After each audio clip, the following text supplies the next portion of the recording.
안녕하세요. 사건사고와 보험 이야기를 다루는 채널 사건사고TV 김지윤입니다. 이번 시간에서는 많은 분들이 질문하시는 교통사고 간병비에 대해서 제가 간략하게 설명드릴 건데요. 자동차 보험 약관을 보시면 상해 급수에 따라서 간병비가 지급되는 경우가 있고 안 되는 경우가 있습니다. 우리 자동차 손해배상보장법 시행령에 보면요, 상해 급수를 나눠놨어요. 부상의 정도에 따라서 1급부터 14급까지 세분화가 되어 있는데, 자동차 보험 약관에서는 1급에서 2급 부상인 경우 최대 60일을 인정하고요. 3급, 4급 부상인 경우에는 최대 30일, 그리고 5급 부상인 경우에는 15일을 인정합니다. 예를 들어서 자동차 손해배상보장법 시행령에 따른 상해급수 5급을 받은 경우에 15일치까지 인정을 받을 수 있다는 얘기인데요.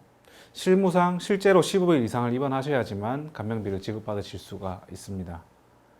그리고 이 간병비는요, 실제로 내가 간병비를 쓴 돈이 아니라 도시일용근로자 임금으로 적용이 되고요. 지금 제가 영상을 촬영하고 있는 2020년 하반기, 여기서 2020년 하반기는 9월 1일부터 12월 31일까지 기간을 얘기하고요. 이 기간 인정되는 도시일용근로자 임금은 109,546원입니다. 대략 11만 원이라고 계산할 때 아까 말씀드린 5급 부상을 입은 경우 11만 원 곱하기 15 해서 165만 원 정도를 간병비로 인정받아야 된다는 것이죠. 그래서 상해급수가 중요하죠. 상해급수를 보시면 대단히 세분화가 되어 있다는 것을 아실 수 있는데요.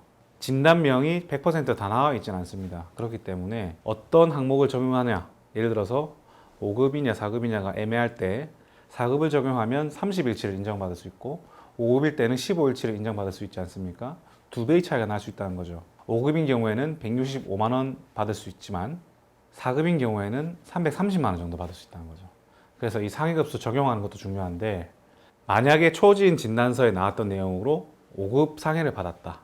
그런데 추후 정밀검사 등을 통해 가지고 추가 진단 나왔을 때 이 4급이나 3급으로 상향 조정될 수 있는지 꼭 검토를 해보셔야 되고, 자동차 보험회사 담당자에게 물어보셔도 되고, 아니면 팩스나 이메일 아니면 사진으로 문자를 보내달라 하시면 돼요. 자동차 보험 지급 결의서 혹은 자동차 보험 지급 내역서를요. 그 내용에 보시면 몇 월 며칠 어디서 사고가 났고 어떻게 사고가 났고 피해 정도는 어느 정도고 상해 급수가 몇 급 몇 항인지가 나와 있습니다. 이걸 통해서 확인하셔가지고 내가 혹시나 간병비도 받을 수 있는지 한번 확인해 보시기 바라겠고요.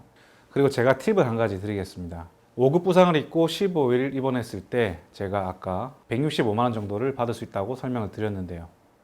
이 금액은 이미 확정된 손해액으로 평가를 할 수 있기 때문에 15일 이상 입원하신 경우에는 이 165만 원의 절반인 82만 원 정도를 가지급 보험금으로 신청을 하실 수가 있어요. 그래서 합의금은 나중에 치료 끝나고 받지 않습니까? 그런데 교통사고로 인해서 입원하게 되면 일을 못 하시게 되잖아요. 이렇게 소득 감소가 된 경우에는 입원 기간 동안 간병비에 대해서도 50%까지는 미리 청구해서 받을 수가 있으니까, 혹시나 금전적으로 청구가 필요하신 분들은 이 가지급 제도를 이용해서 청구해서 받는 것도 방법이 될 수 있으니까 참고하시기 바라겠습니다. 네, 간병비에 대해서 궁금하신 사항이 있으신 분들은 위 전화번호로 문자나 전화 주시면 제가 상황에 맞게 자세히 상담드리도록 하겠습니다. 영상 끝까지 시청해 주셔서 대단히 감사드리고요. 영상 도움이 되셨다면 좋아요, 구독, 알림 설정 하셔가지고 계속 무료로 사건사고TV 영상을 시청해 보세요. 감사합니다.